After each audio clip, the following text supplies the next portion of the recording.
subscribe to my channel.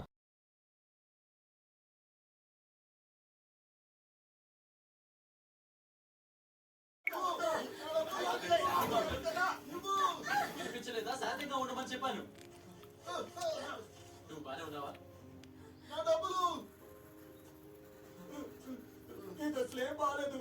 ఇదంతా ఎంత ఖర్చు తెలుసా? ఈ పెళ్లి బట్టలు ఎంత ఖరీదైనవో తెలుసా? మనం చేసినంత నాశనం అయిపోయింది అన్నయ్య.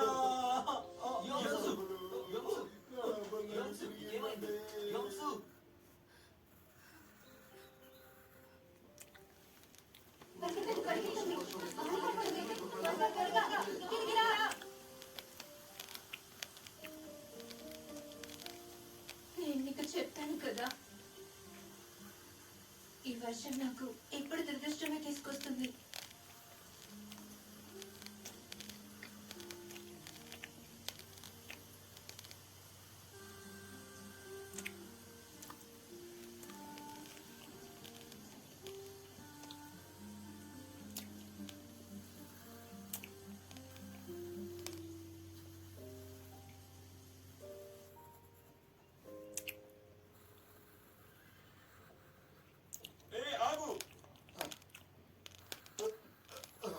ఎలా ఉన్నావు నువ్వు? నేను కూడా పెళ్లికే వస్తున్నాను. నువ్వు కూడా నాతో రా. నేను నీ గురువు మాడుకోవచ్చా? ఆగు కేం, నువ్వు ఎక్కడికి వెళ్తున్నావు? అరే కేం, వెళ్ళాల్సింది అటువైపు కాదు. ఈ కిమ్ గురువు సవారి బాగా చేస్తున్నాడే.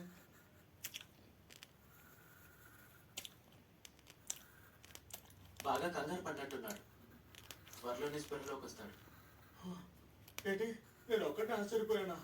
ఇప్పుడు మనకు ఒక్క రూపాయి కూడా రాదు. ఇక చాలా ఆపు. చూడు, శాంతంగా ఉండు. ఊపిరి బాగా పీల్చుకుని వదులు. ఇవన్నీ వదిలే. ఇలా చూడు, ఇప్పుడు నష్టపరిహారం ఎవరు చెల్లిస్తారు? నష్టపరిహారం నేను ఇస్తాను. ఒకవేళ నాసు నిజంగానే పారిపోతే నేను మీ ప్రతి రూపాయి తిరిగి ఇచ్చేస్తాను. కానీ మీరు నాకు కాస్త సమయం ఇవ్వండి.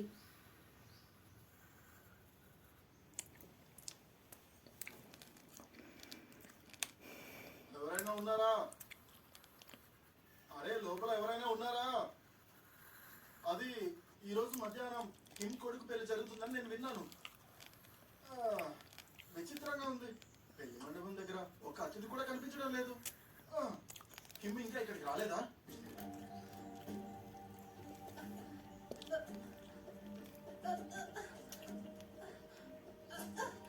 అరే దీన్ని నేను తీసుకున్నాను. మీరు ఇక్కడికి ఎందుకు వచ్చారు? నేను కూడా అతని దగ్గర కొంత వసూలు చేసుకోవాల్సింది. నేను చెప్పాను కదా డబ్బులు ఇస్తానని. కానీ నేను నిన్ను ఎలా నమ్మాలి? ఇది నీకు తెలుసా? ఫ్లవర్ క్రూలో 17వ పెళ్లి ఖర్చు. దాన్ని ఈ రోజు నుంచే మొదలు పెట్టాల్సి ఉంటుంది. పెళ్లి ఖర్చు మొత్తం ముందే ఇవ్వాల్సి ఉంటుంది. అర్థమైందా? ఏమంటున్నావు నువ్వు? ఏదేదో ఇష్టం వచ్చినట్టు అవుతున్నావు. అరే కానీ నువ్వెందుకు?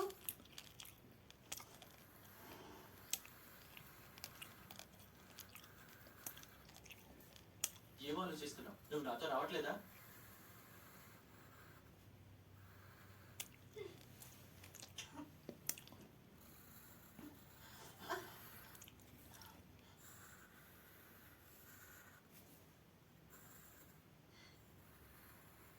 గట్టిగా పట్టుకో.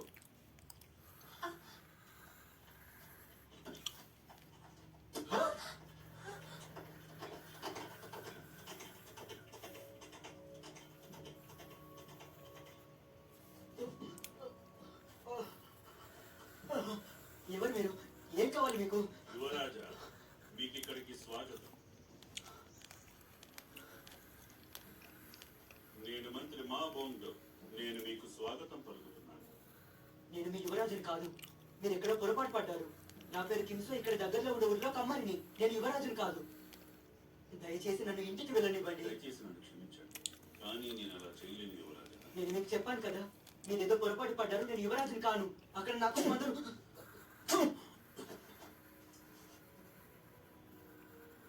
ఆయన్ని జాగ్రత్తగా ఇక్కడికి తీసుకురమని చెప్పాను కదా. నన్ను క్షమించండి, దయచేసి నన్ను క్షమించండి. నన్ను మా ఇంటికి వెళ్ళనివ్వండి. మహారాజా ఇది రాజమహల్.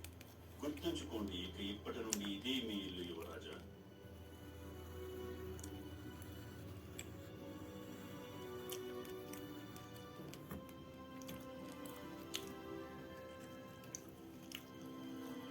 ఒక మంత్రి గారు ఒక సామాన్య కమ్మరి కొడుకు మహారాజుకు వారి వంశానికి వారసుడు ఎలా అవుతాడు? మీ దగ్గర ఆధారాలు ఉన్నాయా? మంత్రి గారు, మీ పదవి కోసం మీరు దారిని పోయేవాడిని ఎవరో తీసుకొచ్చినట్టున్నారు. ఆయన దారిన పోయేవాడు కాదు. కాస్త మాటలు జాగ్రత్తగా రానివ్వండి ప్రధానమంత్రి గారు.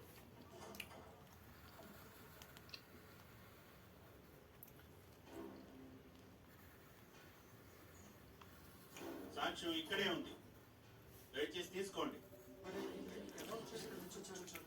అరే, ఇతను 20 సంవత్సరాల క్రితం కనిపించకుండా పోయిన రక్షణ సిబ్బంది నాయకుడు కదా? మంత్రి గారు, రక్షణ సిబ్బంది నాయకుడి సంగతి ఏంటి? అతను మనకి ఎప్పటికీ కూడా లొంగడు. నువ్వేం దిగులు పడకు. తను సొంతంగా నడుచుకుంటూ ఇక్కడికే వస్తాడు. అలాగే మనకి జీవితంలో ఎంతో విలువైన బహుమతులు కూడా ఇస్తాడు.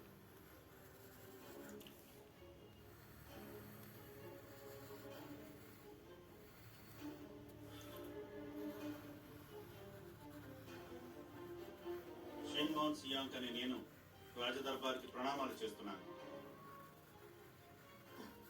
సాక్ష్యాధారాలు చూపించండి. ఇది మన మహారాజు పంపించిన రహస్యపు సందేశం. ఇందులో ఆయన యువరాజును జాగ్రత్తగా చూసుకోమని రాశారు.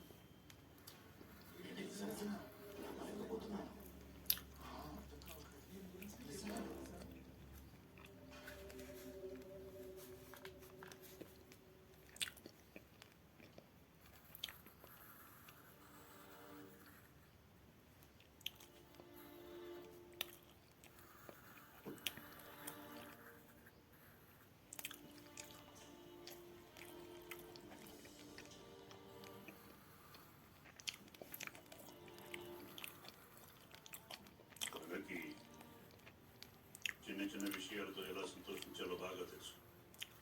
చూడు, అతన్ని నువ్వు ఒక సాధారణ వ్యక్తిగా పెంచు. ఒకవేళ ఈ బాబు ఈ దేశానికి మాత్రం పనికొస్తే నేను కోరుకున్నది ఏంటంటే దానికి శాశ్వత సేవకుడిగా ఉండాలి. నువ్వు ఉంటావు కదా? నువ్వు ఈ పని చేయగలవు కదా? తప్పకుండా చేస్తాను మహారాజా.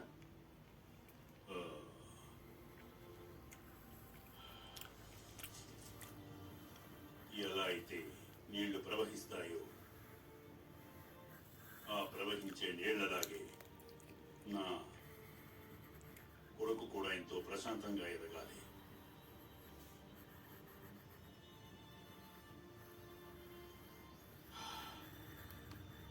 అందుకే తనకి ఈ పేరు పెడుతున్నాను, ఈసు.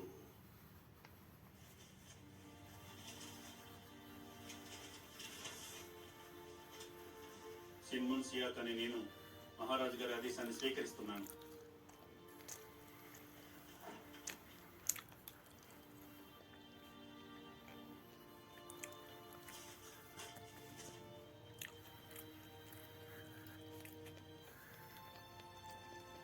చనిపోయిన మహారాజు ఏకైక వారసుడు.